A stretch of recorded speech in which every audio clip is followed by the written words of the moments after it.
अभी हम कर रहे हैं वेरियस को teaching personal in inclusive education, या फिर को टीचिंग पर्सनल्स जो है उनका डायरेक्ट नेम लेके पूछा जा सकता है, जैसे principal, speech therapist, occupational therapist, counsellor, parents in inclusive education. तो ये क्वेश्चन भी आपके आ सकता है। इंक्लूसिव एजुकेशन क्या होती है?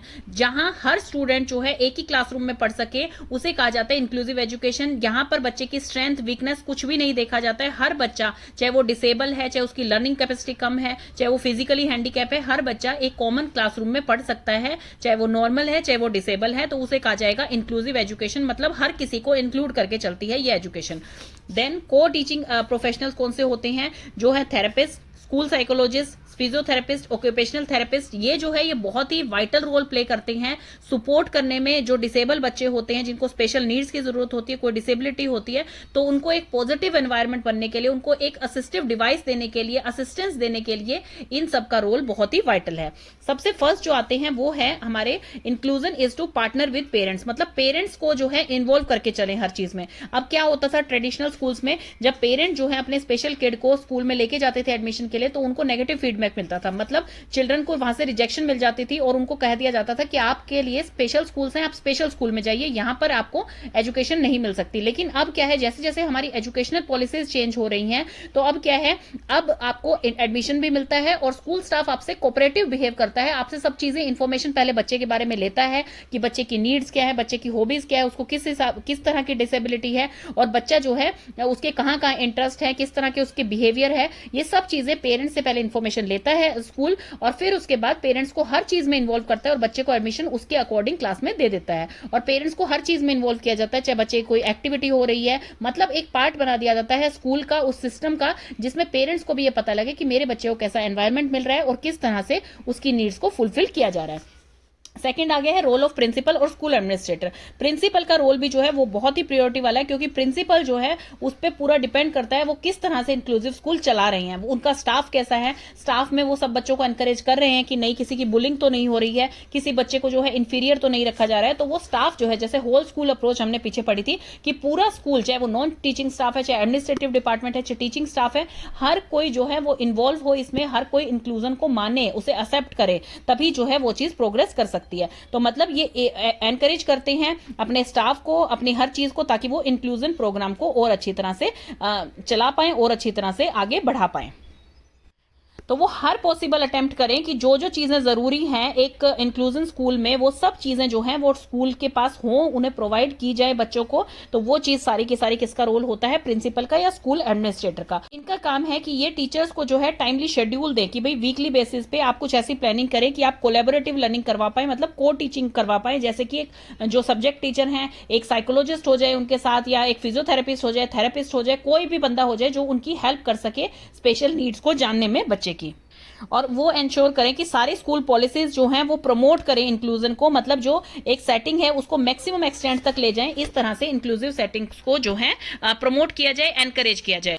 नेक्स्ट आगे है role of speech therapist. Speech therapist कौन होते हैं? जिन बच्चों को बोलने में दिक्कत होती है, जिन बच्चों को स्पीच में डिफिकल्टी होती है, उनकी हेल्प करने के लिए जो थेरेपिस्ट होते हैं, जो प्रोफेशनल्स होते हैं, उन्हें कहा जाता है स्पीच थेरेपिस्ट। वो उन स्टूडेंट्स की हेल्प करते हैं जिन बच्चों को स्पीच में दिक्कत आती है। तो वो कैसे कैसे करेंगे, क्या रिस्पॉन्सिबिलिटीज होती है? He will develop, monitor and right assigned student speech therapy, मतलब जो भी स्टूडेंट उनको असाइन किए गए हैं कि ये 4 स्टूडेंट हैं, ये 5 स्टूडेंट हैं आपके, इनको क्या दिक्कत है, वो मॉनिटर करेंगे उस चीज को, और फिर उस चीज को रिटर्न में अपने पास लिखेंगे, और फिर एक आईईपी जो है वो प्रोवाइड करेंगे उसकी कॉपी। आईईपी क्या होता है? इंडिविजुअलाइज्ड एजुकेशन प्रोग्राम, मतलब कि इंडिविजुअल बच्चे के लिए, एक एक बच्चे के लिए जो प्रोग्राम होता है उनकी नीड के हिसाब से वो जो है वो प्रोवाइड करेंगे उसको टीचर्स को या स्कूल को विद इन 5 डेज, जो भी उनकी टाइम लिमिट होगी उसके अंदर वो टीचर को प्रोवाइड कर देंगे कि इस तरह से हम वर्क करेंगे। और उस प्रोग्राम में क्या होगा, उसमें होंगी स्ट्रेटेजीज, उन स्ट्रेटेजीज के अकॉर्डिंग जो है वो काम करेंगे ताकि उन बच्चों को फायदा दे सके। तो उन्होंने जो स्ट्रेटेजीज बनाई थी उस चीज को इंप्लीमेंट करेंगे और उस चीज को जो है कंसल्ट करेंगे पेरेंट्स के साथ, जनरल एजुकेटर के साथ, स्पेशल एजुकेटर के साथ, और जो सर्विस प्रोवाइड करते हैं, मतलब कोई भी सर्विस जो कि बच्चे की बेनिफिट के लिए प्रोवाइड की जाती है, कोई एड्स मंगाए जाते हैं,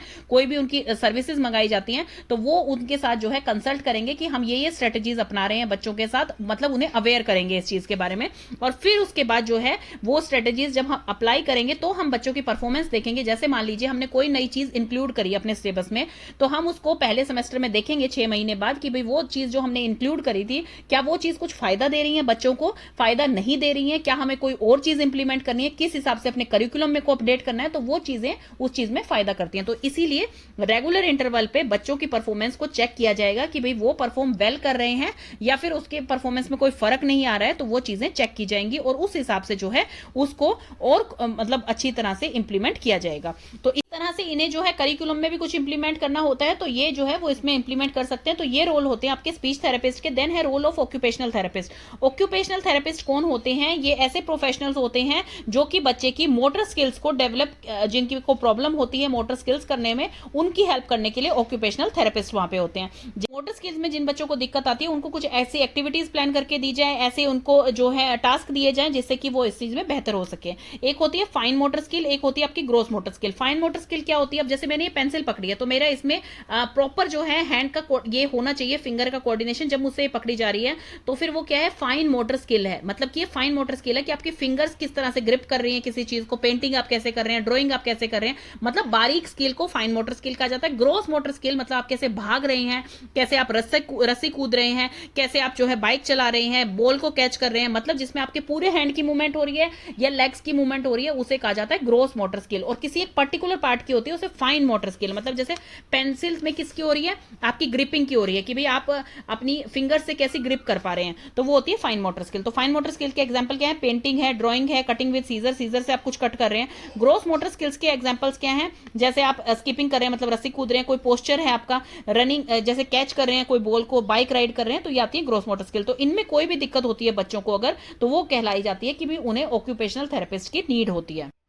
तो स्पेशल कंट्रीब्यूशन क्या है ऑक्यूपेशनल थेरेपिस्ट की? ये जो है ये क्या करेंगे? ऑक्यूपेशनल थेरेपिस्ट जो होते हैं ये क्या करते हैं? एजुकेशन प्रोवाइड करते हैं, स्ट्रेटेजीज प्रोवाइड करते हैं और रिसोर्स प्रोवाइड करते हैं पेरेंट्स को और टीचर्स को। टीचर्स ताकि उन्हें स्कूल में जो है उस एक्टिवली पार्टिसिपेट करवा पाए, और पेरेंट्स उनका घर पे ये काम कर पाए ताकि उनकी मोटर स्किल्स डेवलप हो। तो वो चीजें ऑक्यूपेशनल थेरेपिस्ट उन्हें प्रोवाइड करते हैं। ऑक्यूपेशनल थेरेपिस्ट जो है वो हेल्प करते हैं टीचर की कि वो कैसे रिकॉग्नाइज करें कि इस बच्चे को कुछ प्रॉब्लम आ रही है या इसके मोटर स्किल अच्छी तरह से डेवलप नहीं हो रहे हैं। तो ये चीज वो बताएंगे कि किस स्ट्रेटजी से उनको जो है डिटेक्ट किया जा सकता है कि इस बच्चे को कुछ दिक्कत है मोटर स्किल्स में। He will provide assistance in the development. वो असिस्टेंस प्रोवाइड करेंगे बच्चे को जिनको उनकी जरूरत है। जो ओटी होते हैं विल ऑब्जर्व। ओटी यहाँ पे ऑक्यूपेशनल थेरेपिस्ट को कहा गया है। ओटी जो होते हैं वो ऑब्जर्व करते हैं कि स्टूडेंट कितना पार्टिसिपेट कर रहा है डे टू डे एक्टिविटीज में और किस चीज में उसे चैलेंज आ रहा है। मतलब वो फाइंड आउट कर रहे हैं कि किस चीज में उसको डिफिकल्टी आ रही है। तो जैसे कि फॉर एग्जांपल कैसे वो जो है प्ले कर रहा है, कैसे उसके स्कूल स्किल्स है, मतलब पेंसिल कैसे ग्रिप कर रहा है, सीजर्स कैसे यूज कर रहा है, वो पेंटिंग कैसे करता है, वो खाना कैसे खाता है, ड्रेसिंग कैसे कर रहा है, अपनी सोशल स्किल्स कैसे हैं, ये सब कुछ जो है ओटी उनके ऑब्जर्व करेंगे और फिर उसके ऊपर जो है अपना बनाएंगे डिसीजन कि भाई हाँ इनको किस किस स्ट्रेटेजीज की जरूरत है। तो ओटी जो है वो टीचर की हेल्प करेंगे ताकि वो ऑब्जर्व कर सके मोटर स्किल्स को और आइडेंटिफाई करें अपने स्टूडेंट में कि उनको किस चीज की जरूरत है, किस पार्टिसिपेशन की जरूरत है, क्या उनकी ग्रोस मोटर स्किल्स में दिक्कत है, क्या उनकी फाइन मोटर स्किल्स में दिक्कत है। तो उसी हिसाब से उनको एक्टिविटीज दी जाएंगी।